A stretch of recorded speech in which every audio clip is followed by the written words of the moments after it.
Hey everyone, it's Aesah, and welcome to my video for adjusting to winning or losing positions.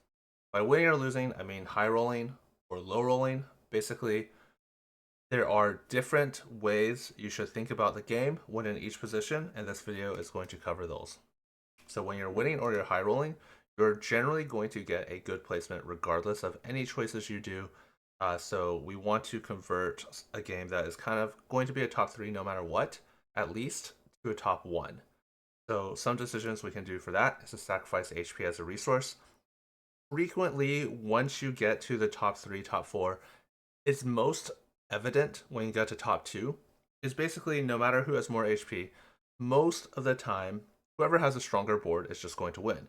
If I have a super strong board, for example, a each tall cash out board, 700 cash out, and you have a pretty strong board, maybe just like a standard Demacia or Yunara board, and you have 90 HP and I only have 1 HP, I will probably still win the game just because my board is going to dominate every fight pretty convincingly. Sometimes both boards will be very evenly matched, and then it'll come down to fight RNG, and having HP is very valuable. But most of the time, regardless of who has more HP, the stronger board is going to win.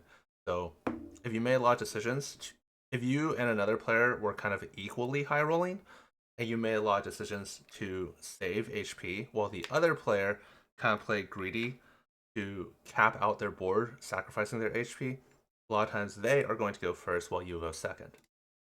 So some things you can do are go for more efficient econ rolls on higher levels. This is pretty straightforward. Your shop odds are the best on highest levels. You almost always want to end the game.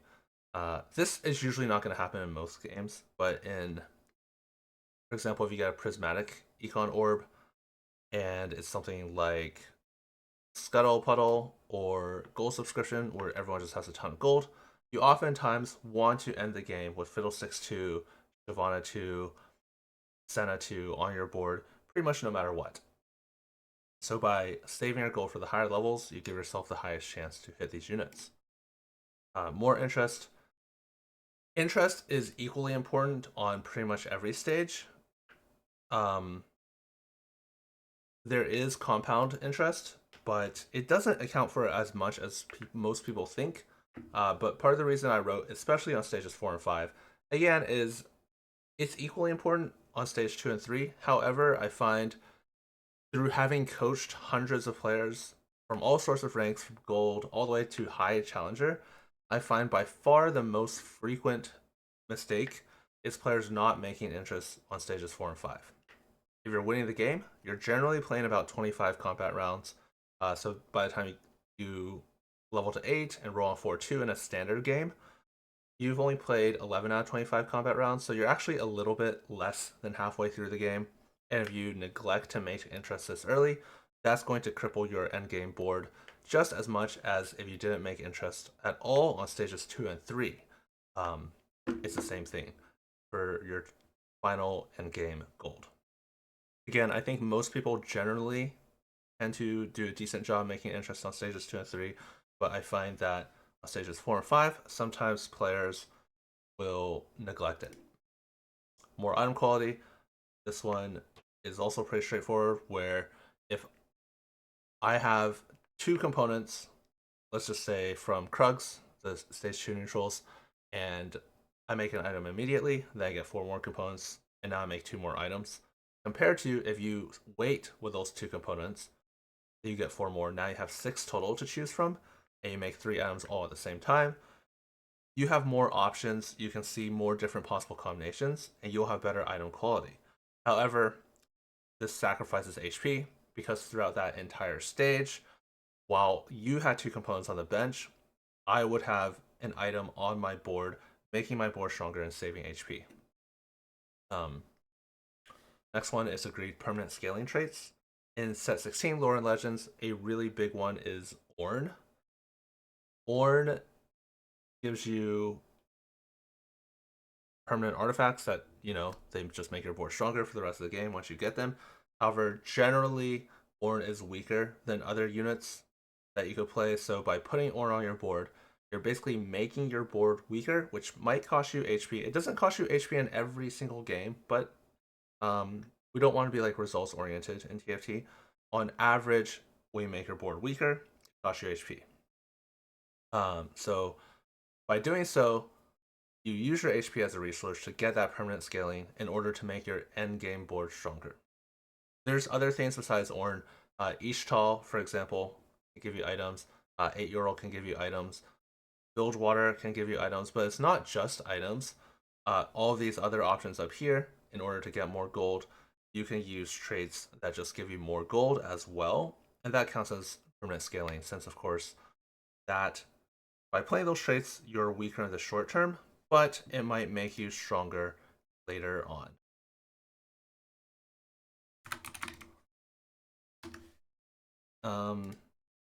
Let me see what else there is. There's also like Bard, for example.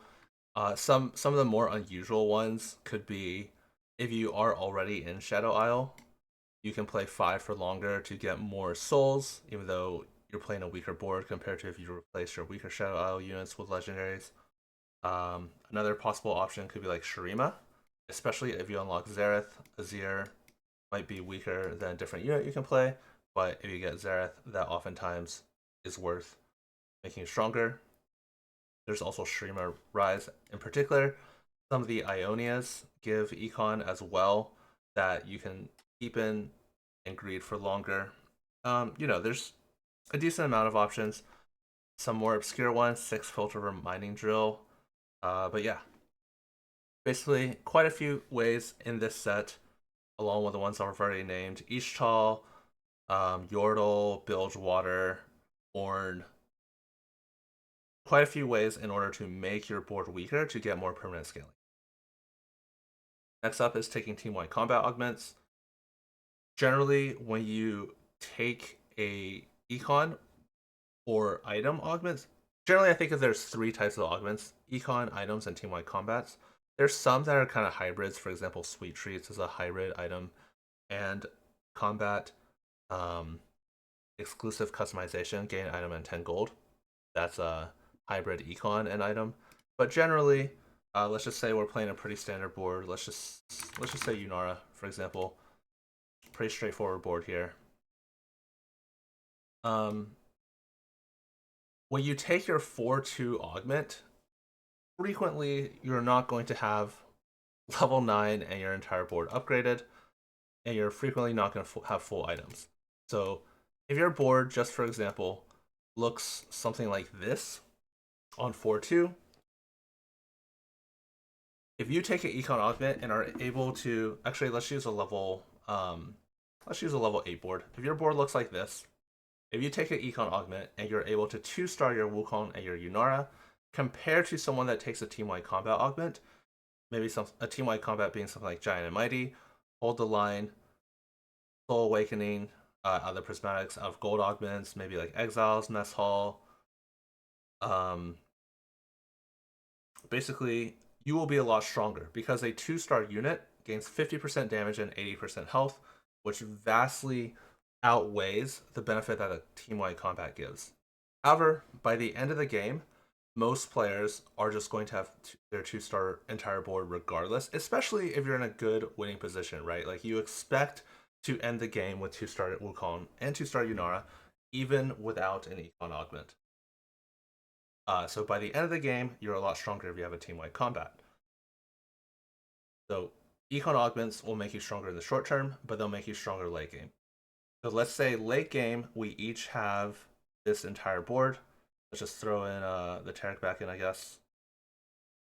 We each have this entire board 2-starred. Because you have there's a level 9 board now with 9 units. Because you have an econ augment, maybe you can go level 10 and play a 2-star Lucian and Senna. This will cost you about an extra 100 gold, which is honestly as much as like 2 econ augments. Maybe even like a prismatic plus a gold econ augment. But that doesn't make you as strong as even just having one, even just a gold team-wide augment outweighs being able to spend an extra 100 gold to level to 10 and play an extra unit. So econ is pretty weak in the late game, and the same thing applies for items. So if we compare a team-wide combat, once again, something like Giant and Mighty, to an item augment with this game state, the item augment is going to be a lot stronger. If I have Giant and Mighty, but then you have an item augment that gives you your third Yunara item and your third Wukong item, the items are going to be much, much stronger. However, at the end of the game, both players are going to have their primary carries itemized regardless. They'll also have like 3 item set. So having the team-wide combat augments that make these important units on the board much stronger, that is much more important than having more items. So for example, if you have multiple item augments, a gold augment will give maybe 1.5, a prismatic will give maybe about 2.5. So if you have another item augment and then you have 3 item kindred, but I have a team-wide combat, which makes all 3 of these guys stronger, the item is much weaker late game. Finally, denying other players win conditions. If I'm in a high roll winning spot and I'm pretty confident I'm going to go at least top 3, for example, I really want to make sure other players are not going to outplace me from a worse position by hitting a 3-star 4 cost.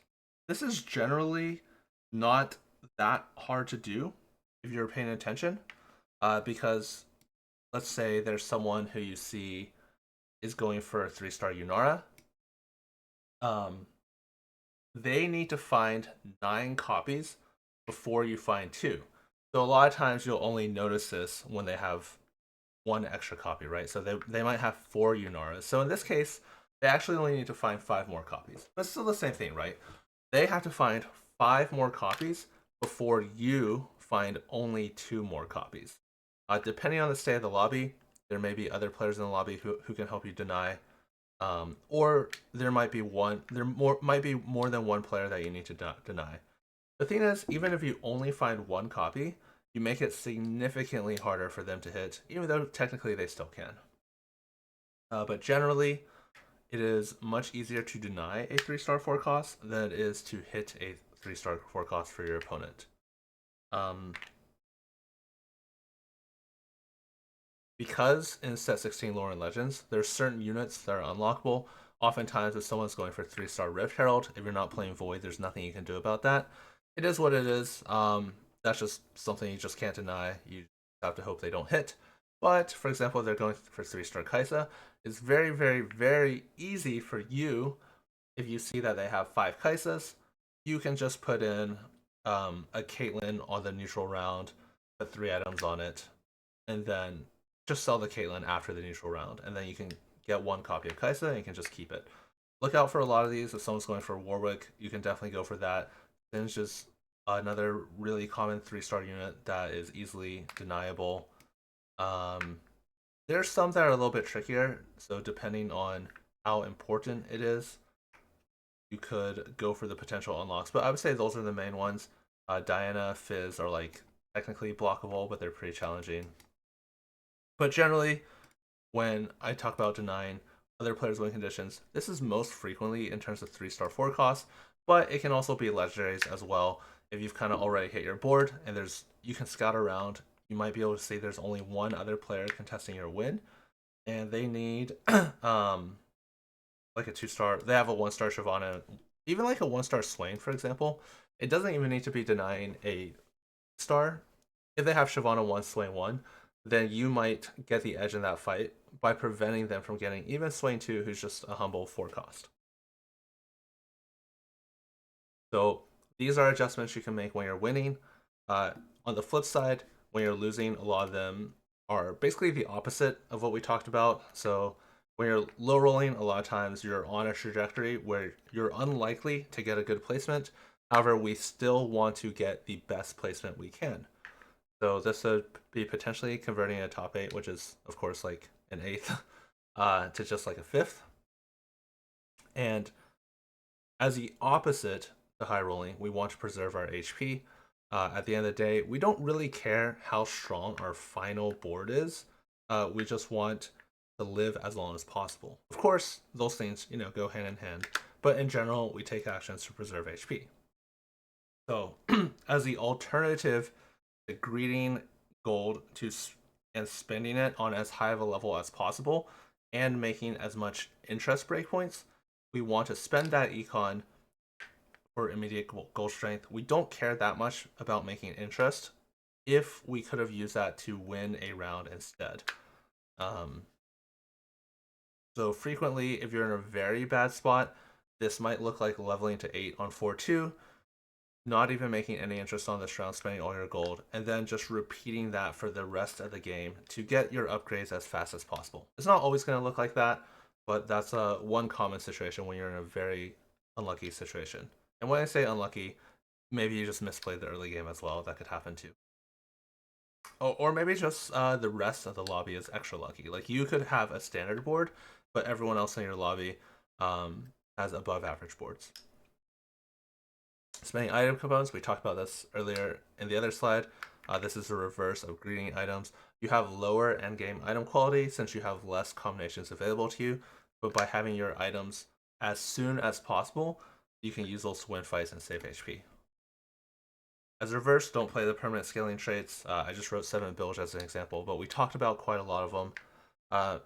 Mining drill with 6 piltover, Orn, something like 8 yordle.